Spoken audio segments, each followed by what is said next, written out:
Doncs començarem a fer aquestes bledes amb cigrons, cigrons amb bledes, com li vulgueu dir, fent un sofregit de ceba, per després posar-hi una mica de tomàquet i els cigrons. Ja us ensenyaré què estic fent amb les bledes mentrestant. Doncs sí, les estic remullant. Les estic traient tota la sorra perquè les bledes eco en porten bastanta i convé treure-li.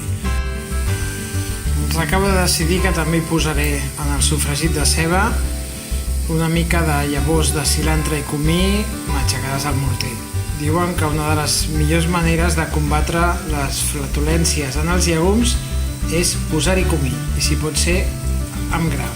Per tant, anem a afegir-hi i que li donaré un toquet molt interessant. I alguna espècie més hi caurà.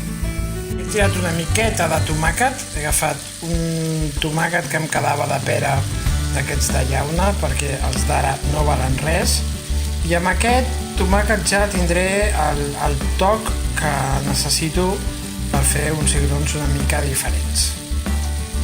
Doncs molt bé, ja hi he posat els cigrons, ara els saltejaré una mica perquè ja fa una mica el puntillo del saltejat i ho mullaré amb brou de verdures.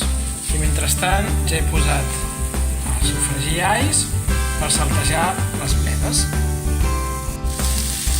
Les bledes no redueixen tant com els espinacs, que és un tema espectacular, però això reduirà, ja ho veureu. Mireu com han reduït les bledes. Ja s'han begut tot el brou i hem posat les bledes, que realment avui m'he quedat una mica curt de bledes. Però bueno, no passa res, estarà bé igualment. I he reservat una miqueta de brou per quan ho regeneri d'aquí una estona. I ja tenim els cigrons i les bledes al plat. Com heu vist, al final he seleccionat senzillament més bledes, he apartat una mica de cigrons i ha quedat com ja volia, bledes amb cigrons.